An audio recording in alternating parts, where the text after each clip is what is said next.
Hello and welcome to the Jerusalem Center for Public Affairs War Room Update. It's been now almost 10 days, the Pesach holiday, that we weren't with you. So much has happened during that time.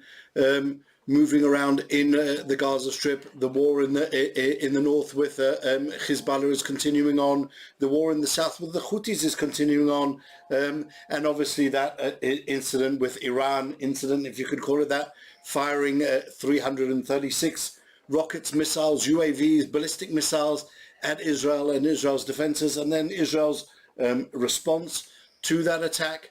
And really everything has moved on, but really stayed the same. There hasn't been much change over the last 10 days. Pesach, it came, it went, and that's what happened. Lenny, I'm joined today by my friend and colleague, Lenny Ben David. Lenny, how was your Pesach? What do you think we've seen happening in those last 10 days, 2 weeks?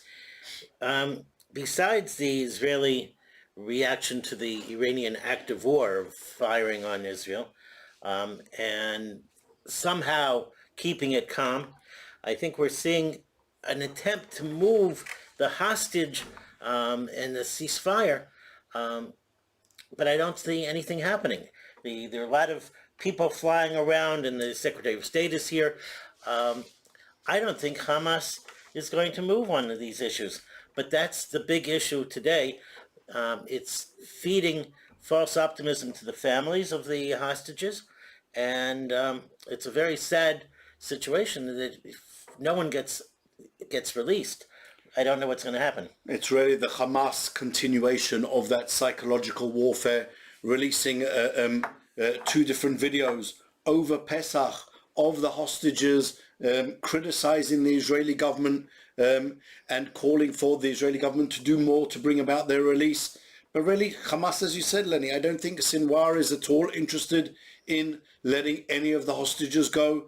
What I think he's trying to do is exact as high a price as possible for every single hostage that is released. If you remember those first 100 hostages that were released, the equation was 1 hostage for every 3 prisoners, every 3 terrorists. Now that seems to be skyrocketing up to 50 prisoners, 50 terrorists for every hostage, and now they're limiting the number of hostages.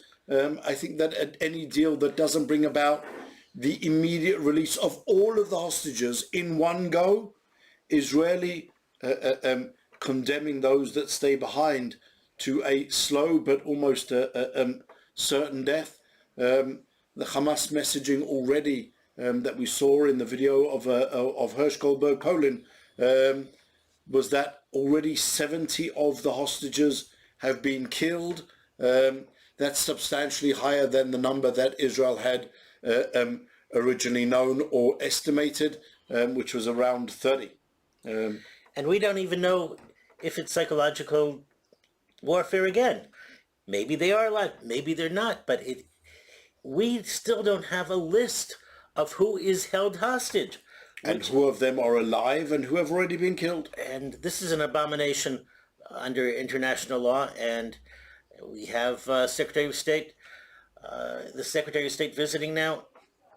He said that it's all up to Hamas. It's their fault that there's no movement. I don't see where we're going to go with this. But really on that, we're looking at very much of an impasse, because all of the pressure seems to be being put on Israel and Israel alone. Israel must show more flexibility. Israel must release more mass murderers. Israel must give more humanitarian aid. Israel must, and Israel must, and Israel must. And yet at the same time, there's no demands whatsoever really on Hamas or any of the other regional players around them. Qatar to use more influence against the heads of Hamas that are still sitting in Qatar, to Turkey, a member of NATO, to put more pressure on its partners in Hamas. Egypt to receive some of the Gazans as refugees. Now, even America is considering taking in some Gazans as refugees, but Egypt, its neighbor, has refused to accept anyone. This is really a lot of what we see at the same time, of that double standard, one towards Israel and one towards the terrorists and their supporters. But one other element that I fear is going to press Israel is the demand that Israel not only allow in more humanitarian aid, but more financial aid, because the Palestinian government is broke. Hamas is not getting its monthly duffel bag from Qatar filled with dollars. That was one of the developing claims that I saw today of the humanitarian situation in the northern Gaza Strip, that it doesn't really matter how much aid you bring in. Listen to the argument.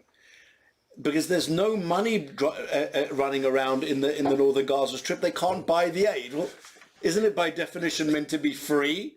So why would UNRWA be saying, and all of these aid organizations, well, the amount of aid doesn't matter because there's no money going around? I propose that UNRWA send food to the poor, starving students at Columbia University. I'm with that all the way. And really what we're going to discuss today a little bit is not really Hamas funding, not really that side of the terror funding, but in an entirely different subject, which is the PA's funding. Where does the Palestinian Authority, this is the so-called moderate government of Mahmoud Abbas and his new prime minister, his revitalized prime minister. Obviously there were no elections, it was just another lackey appointed to the position. Where do they get their money from? And really the answer to that is the Oslo Accords, right? The Oslo Accords, as we know, created the Palestinian Authority, and then within that there were discussions. Well, you've got this new autonomous body, it's starting off in Gaza and Jericho. How is it going to function? Where is it going to get its money from? There was no control of borders. There was no control of really even substantial tax gathering. So somehow Israel had to come up with a mechanism to provide the PA in its initial stages, and then growing on to the second Oslo Accord in 1995, had to provide it with funding, right? And so what Israel decided is that Israel would waive certain categories of taxes on behalf of the Palestinian Authority. The goal was, we'll give you money. Israel was literally buying peace. We're buying peace. We're going to take the money, we're going to give it to you, and you're going to then use that money to foment the peace. Even Rabin said, we're going to give rifles to these people and they'll serve us. That's exactly right. That was the idea, that this other autonomous body would be created. It would be an instrument to promote peace, as had been the understanding of some of the people involved in the Oslo process. And so there was a lot of ready negotiations that went on. Idea of substantial amounts of money. Now we're talking about billions of dollars every single year that are divided into different categories. So they said, you know what? The first thing is border taxes, import duties, right? The Palestinian Authority doesn't have borders, but if a Palestinian in Ramallah orders goods from China, it comes in, someone's got to collect those import taxes. Obviously they couldn't come in tax-free. And so what was decided was that whilst the individual Ahmed in Ramallah pays the taxes, what was decided was that those taxes would be collected by Israel and then transferred to the Palestinian Authority. A relatively simple process. The goods come to Ashdod, to the port. There the money is collected and the goods are sent on, and at the end of the month there's a reckoning. Now that was decided with a number of categories of taxes. Import duties was one of them. Excise duties specifically for fuels. The Palestinian Authority doesn't have its own ability to bring in its own fuel individually. So what Israel said is that you will contract with an Israeli company. That Israeli company will bring in the fuel into Israel, pay all of the duties, and then that fuel will be transferred to the Palestinian Authority, and that income from the fuel will then be transferred to the Palestinian Authority. That's the second category. The third category is VAT. Israel has VAT. If you're a foreigner, like some of our audience will know that when they came to Israel and they bought different goods here in Israel, they could take their receipt and at a stand in Ben Gurion Airport, they could go and request their VAT back. Right? It was a simple process, which Israel allowed for foreigners to get that reduction. And the Oslo Accords said, you know what, the Palestinians are really foreigners. So if they order goods from Israel, they should be able to get that VAT back. Now, again, here they didn't say, as is the case with the tourists, that each individual purchaser would be able to get his VAT back, but rather all of that VAT would be collected up and given to the Palestinian Authority. So now you have, in 1994, and the implementation of the Cairo Agreement, Gaza and Jericho first, is that this whole process of collecting the taxes actually costs us money.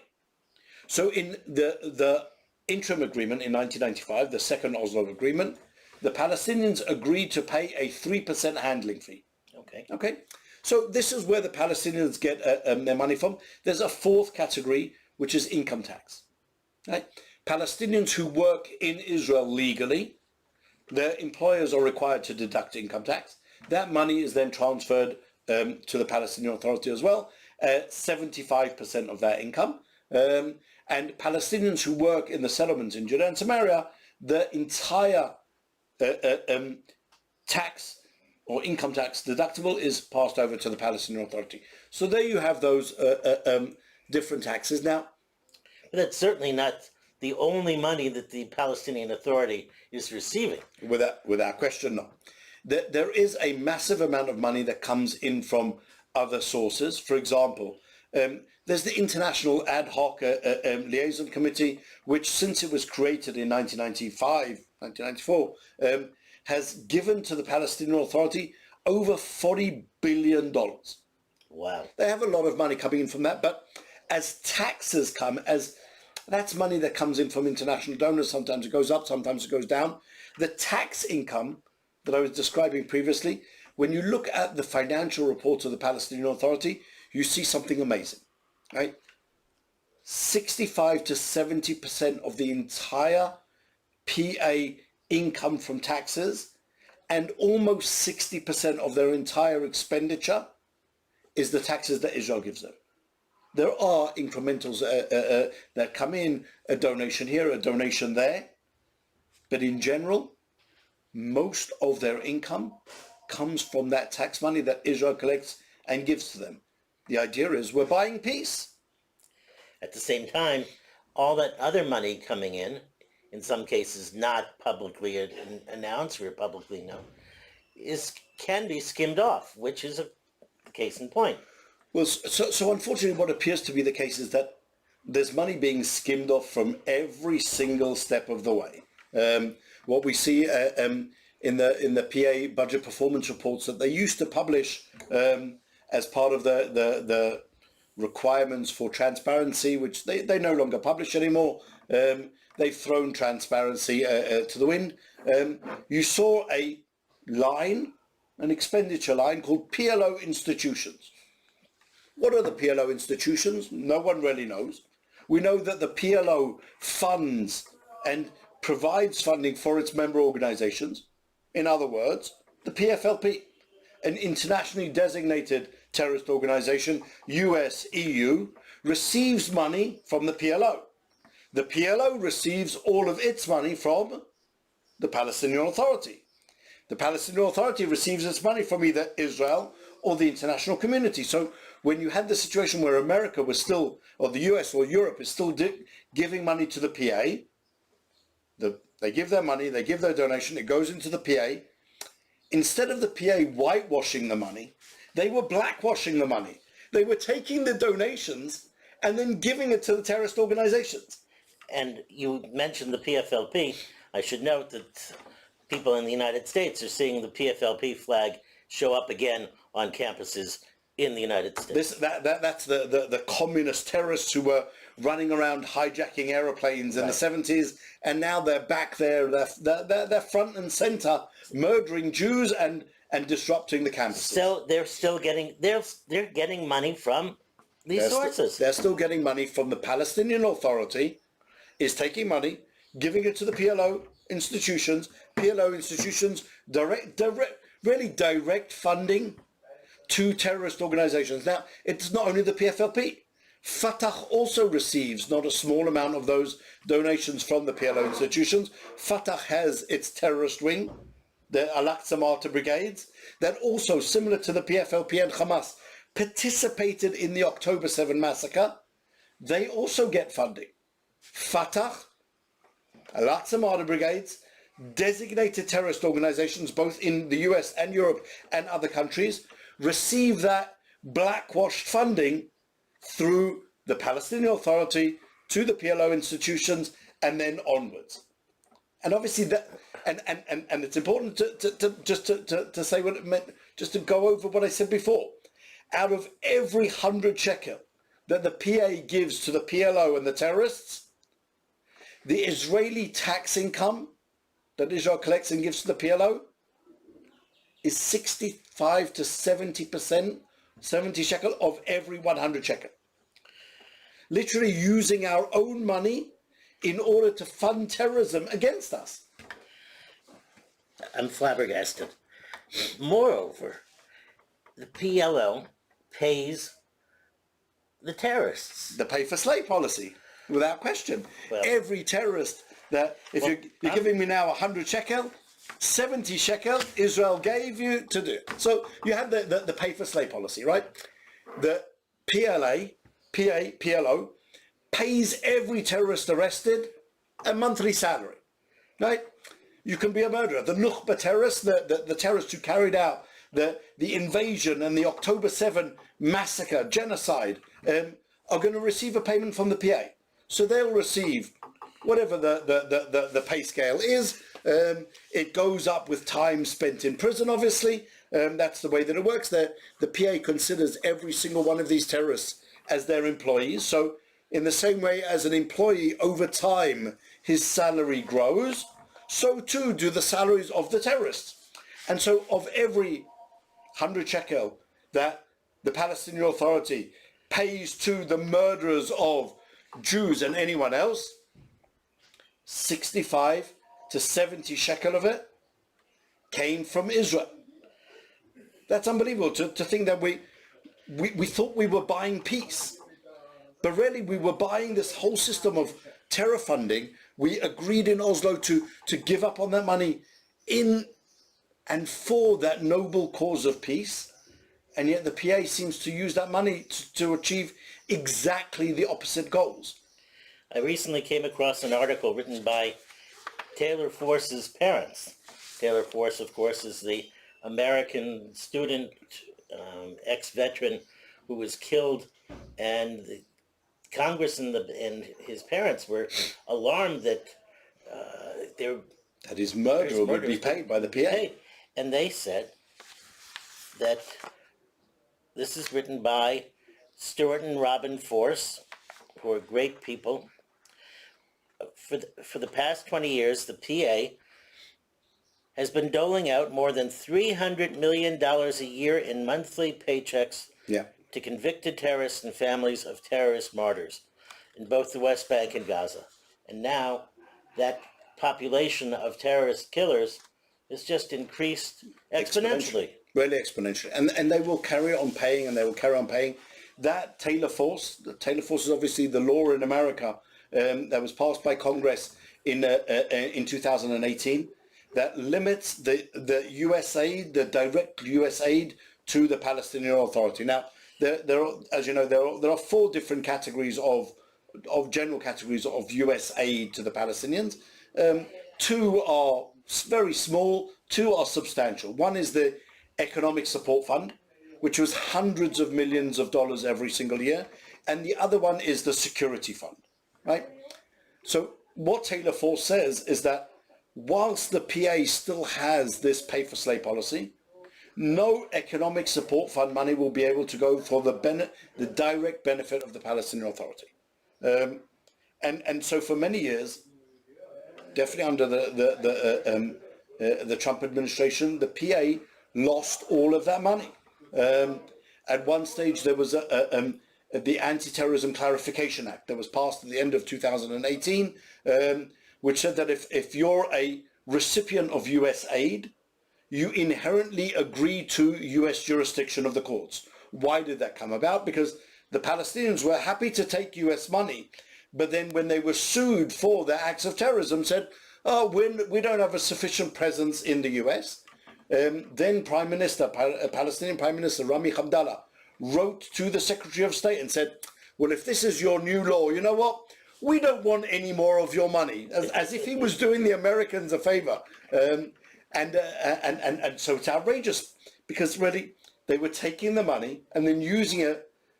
Among the terrorists, Lenny, as we know, there are dozens of murderers who not only murdered Jews, not only murdered Israelis, but also dozens of murderers who murdered US citizens. So really US funding was going to the Palestinian Authority to pay for the murder of US citizens. I want to alert our viewers of a situation that's happening right now, and that is that the families of victims, American families, are now preparing lawsuits against the Biden administration for looking for ways to fund the PA and to run around to find a detour to the Taylor Force Act, and it's happening right now. It is indeed. What the current administration decided to do was to, instead of funneling the money directly to the Palestinian Authority using USAID, right? They decided that they're going to funnel hundreds of millions of dollars for the benefit of the Palestinian people, not the direct benefit of the Palestinian Authority. So they are engaged in dozens of different projects, really circumventing not only the letter of the law, but really the spirit of the law. Because when the Palestinian on the street sees a massive project going up, he doesn't care whether the money is coming from the US government directly for the benefit of the PA, or whether it's going just directly for the benefit of the Palestinian people. Who reaps the rewards of that goodwill of things being done? The Palestinian Authority. Who builds for the Palestinian Authority? Too often, the building was being done with contracts to, surprise, surprise, to Chairman Abbas's sons, who run the biggest importing company into the Palestinian Authority. I heard a story. I don't know whether to say that it's true or not. I believe that the source of the story, whatever, I won't get into exactly who it was, just for his safety, he said like this. At one stage, the Palestinian Authority went to the European Union and said, we need to renew all of our air conditioning units in our offices. They've been there. Obviously, they've stopped working. They need to be fixed. They've been fixed a number of times. We need to put out a new tender for fixing all of our air conditioning units. The European Union said, you know what? That sounds like a reasonable request. And so they agreed, according to the story, to fund that whole process. Good, legitimate funding. The PA staff need to be need to be able to work. Classrooms. In classrooms. They need to be able to survive in the Middle Eastern environment, in the cold, in the heat. So it's not an unreasonable request. So they put out a tender. It then turned out, so again, according to the story, which I haven't been able to 100% verify, but so the story goes, that the company that won the tender was 50% owned by a senior PA official, probably the most senior PA official, apart from Abbas himself. The corruption is just entirely endemic there. It's in every single walk of life. And who's paying for it? The Europeans, the US, and Israel. Well, we're going to have a new administration in the Palestinian Authority, are we? So we have Dr. Mohammed Mustafa, the new appointed PA Prime Minister, there to revitalize, as President Blinken, as Secretary of State Blinken said, and President Biden said, we need to revitalize the Palestinian Authority. So they fired the previous Prime Minister and replaced him with a new Prime Minister. Obviously, elections weren't part of that. We're not a part of it. We're not a part of that process. The elections, democracy, and the Palestinian Authority just don't go together. It's a dictatorship for all intents and purposes. And so what we saw just recently, really hot off the press, as they say, Lenny, we saw a decision made by the new cabinet of ministers, the new parliament, the new government, who said like this: among their other reforms, the budget of the Palestinian Authority is going to be published on the site of the Ministry of Foreign Affairs. Do they have one? So the Ministry of Foreign Affairs of the Palestinian Authority is in and of itself, guess what? A fundamental breach of the Oslo Accords. This institution, this Palestinian Authority, was not meant to have any type of foreign relations. They still had the PLO run foreign relations. Right, the PLO had the ambassadors, the PLO had... The PA was meant to have nothing. But now the Prime Minister of the Palestinian Authority says, we're going to publish the budget on the Ministry of Foreign Affairs. This, you can't get worse than this hypocrisy, apart from one little anecdote, which maybe I'll add in at the end from yesterday's debacle in the International Court of Justice. And really, you can't get worse than that. So they say, we're going to publish our budget on the Ministry of Foreign Affairs. Why not on the Foreign Ministry site? Because the Foreign Ministry site was up and running until a few months before the war, and then they decided, you know what? We don't have the budget to run a website, and therefore we're closing it. Any idea of transparency, which was minimal there anyway, went out of the window. Now I've got a little tip for you and for our audience. Try, as they say, sometimes they say don't try this at home, but try this at home. Type into Google, Palestine, country that doesn't exist, but never mind, Palestine, Ministry of Foreign Affairs. See what pops up. Guess what pops up? A dollar sign? Absolutely nothing. Absolutely nothing. It's a site that says, once upon a time. Once upon a time, there used to be an organization that was called the Palestine Ministry of Foreign Affairs. Once upon a time, there was some idea of transparency and accountability. Now there is zero. Get a free pass, use our money to fund incitement, fund terrorism, reward terrorism, fund terrorist organizations, and we'll come back and ask you, it's going back to that discussion about the hostages, the release of hostages, the negotiations with Hamas. Come back and we'll say, well, how much more money can we give you? How much more can we twist Israel's arm to give you a little bit more money? Friends, I don't mean to be cynical, and I'm sure Maurice doesn't want to be cynical, but we're in a position that the citizens of Israel and the analysts simply have no other reaction to what's going on here. We don't necessarily have faith in Hamas, or we don't have any faith in Hamas. There's no faith whatsoever. And the American demonstrators and the members of the American administration seem to be chasing rainbows of what can happen here. It's chasing that rainbow of a revitalized Palestinian Authority. So we're not going to look at the genocidal maniacs coming out of Gaza, invading Israel and slaughtering men, women and children, using sexual violence as a weapon of war.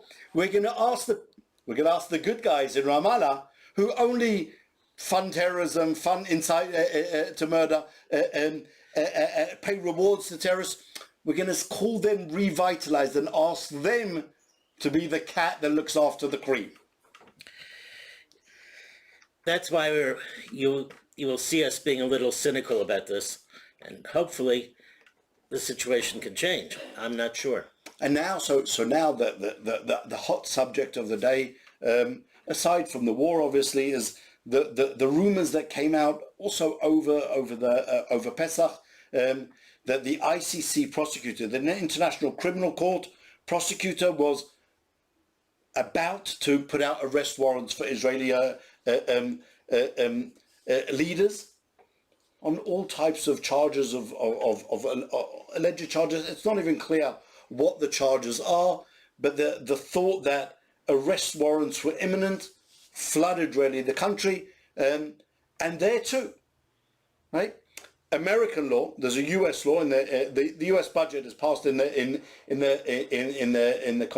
consolidated allocations law every year, and there's a provision there that says any time the PA is supporting an judicially authorized, which it is, ICC investigation, the PA won't receive any of the funds that it's now not receiving under the Taylor-Force Act. So even though we heard some talk of the PA reforming its pay-for-slay policy, this won't help the US administration renew its funding to the PA because they're still supporting this investigation in the ICC. And so the ICC was going to issue these arrest warrants there too. That is a fundamental breach of the Oslo Accords. The only way the Palestinians could get to the ICC was by declaring themselves a state, becoming albeit an observer state in the UN, which is a fundamental breach of the Oslo Accords, and then joining these international institutions like the ICC and giving that jurisdiction to the ICC. The ICC doesn't just have universal jurisdiction everywhere. The national country has to delegate its jurisdiction. America, for example, never joined the ICC, and not only that, in 2002 there was the U.S. Servicemen's Act, which empowered the president to use all means necessary, including invasion of The Hague, in order to free U.S. servicemen who had been arrested in that process. So really you have this fundamental U.S. objection to the ICC and to the Palestinian Authority, Palestinians pushing against Israel in the ICC. And there again, let's go back to the same idea. Here's the money. Out of every 100 shekel that the PA spends running after Israel, running after Prime Minister Netanyahu, after Minister Gantz, after the Chief of Staff, and every single IDF soldier, out of every 100 shekel they spend, Israel provides them with 65 to 70 shekel. Wow. It's just amazing. We are literally funding our own downfall, our own prosecution, the rewarding of the murderers of our children. We are funding that.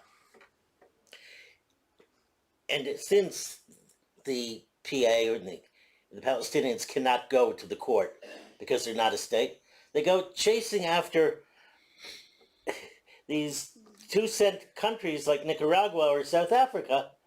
Well, so for the purposes of the ICC, once they received that UN recognition as an observer state, that was sufficient to allow them full membership in the ICC, and which is now allowing them to chase after all of the Israeli officials. So that's on the ICC. On the International Court of Justice, as I said before, this measure of hypocrisy that you've never seen before. It's the Iranians funding the South Africans to charge Israel with genocide. Literally, the victim of the genocide is being accused and vilified for defending itself against this genocidal onslaught.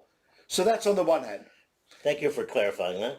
So that's and then yesterday we had a decision from the International Court of Justice, another part of this whole genocide convention, another step on the way. The terrorists and their proxies and the Iranians really have understood that international legal forums are a phenomenal outlet for attacking Israel. And they can make those institutions into a walking joke. So the claim that we just had and that was decided on partially yesterday was Nicaragua against Germany. Right. Nicaragua comes along and says, well, Germany, since you are providing aid, military aid, allegedly, to Israel, you are complicit in the genocide of the Palestinians, and therefore the full force of the Convention Against Genocide, you're saying to the Germans, by the way, should be used against you for what you're doing to the Palestinians. But even if we put aside the horrendous nature of that claim, the baseless nature of the genocide, they had a second claim, Lenny. What was the second Nicaraguan claim? That Germany is complicit in the genocide because it stopped giving donations to UNRWA. Terror-infested UNRWA was receiving a lot of money from the Germans after the US stopped funding UNRWA in 2018. Really, the Germans stepped up and they gave a massive amount of aid to UNRWA. They stopped it because of the allegations of UNRWA staff members being involved, actually taking part in the invasion and the genocide. And so Nicaragua claimed that Germany is complicit again in the genocide because it's not providing funding to UNRWA, which would give this humanitarian aid to the Palestinians. You've just unlocked for me a very strange event that took place yesterday. The German ambassador here went to Ramallah to see the conditions among the Palestinians, and he was almost lynched by Palestinians. At the Beirut State University. He was chased out with rocks and mobs, and now I understand because of the ingratitude of the Palestinians in general, that the Germans are giving millions and billions of dollars, but suddenly they realize, you know what, this could be a problem. They stop and suddenly they're ingrates. But do you know what the major hypocrisy of the Nicaraguan claim was, Lenny? If you look in the UNRWA donor charts for the last at least 7 years, I looked at these charts, I thought, you know what? The Nicaraguans are trying to force the Germans to give money to UNRWA, otherwise they're complicit in genocide. How much do the Nicaraguans give to UNRWA? $2 million? $0, Lenny. Zero, nothing. They give nothing. But they have demands from the Germans, who they accuse of carrying out a genocide. Wow. While they give nothing. But that's exactly it. We don't have to expand on the ties between Nicaragua and Iran. Those same proxies just working all over the world. The Iranians sitting in Tehran, pulling these little strings of all of its puppets.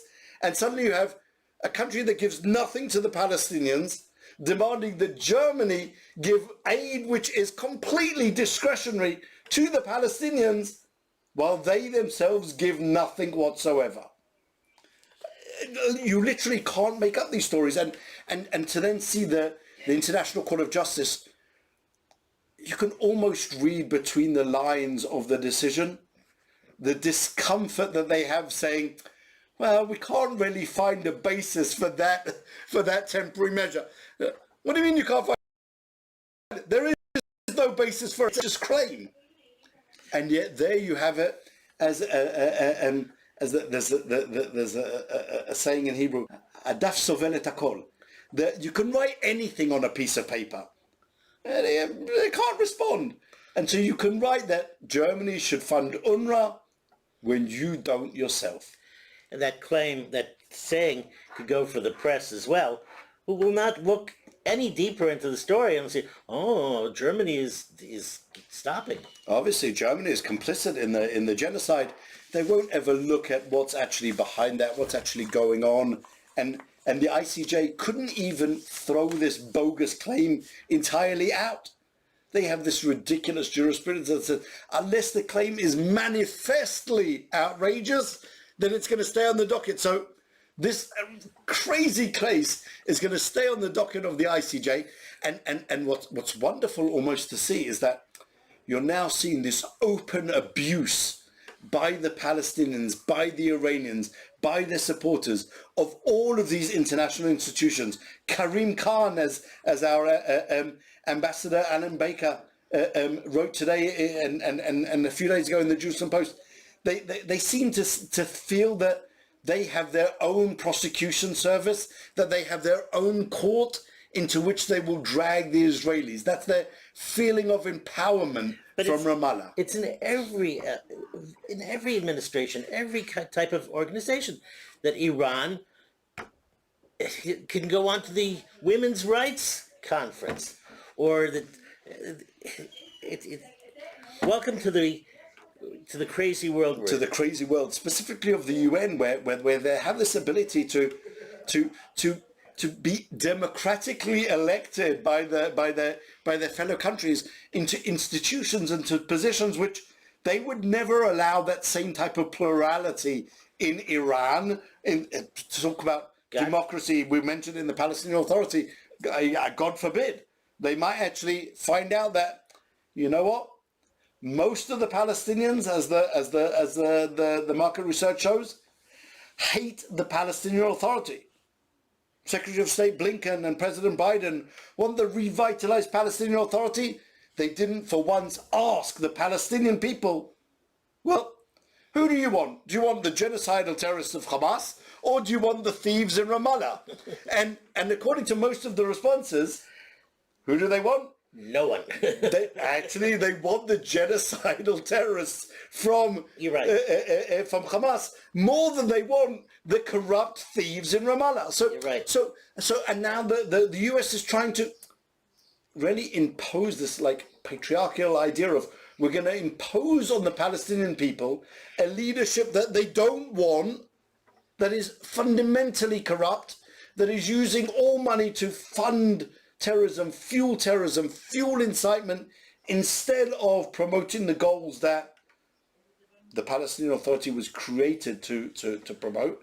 And that just continues on as this never-ending cycle. Without anyone, we had a few visitors this morning at the centre, and we were discussing, amongst other things, the conference that we had. The JCPA ran on September 4th, just a month before the massacre, discussing 30 years to Oslo. And I was explaining what we tried to do was say, you know what, we've been going down this path for 30 years. There are more people, more Israelis that have been murdered by Palestinian terrorism in that period, and without the war, obviously, in that period of time under the Palestinian Authority than ever before. Incredible amounts of people being murdered. It hasn't worked for us. It hasn't brought about the peace that we wanted. On the Palestinian side, it hasn't brought them peace either. A corrupt leadership that still denies Israel's right to exist and still promotes terrorism is what's going on in Ramallah. It's not good for them. It's not good for us. But you need to then take it that one step forward and say, you know what, after 30 years, it's time to stop, evaluate, and really come up with the right conclusions as to whether we should continue on down this path. Should Israel continue funding the payment of salaries to terrorists, the incitement in the schools, in the school system, in every walk of life in the Palestinian Authority?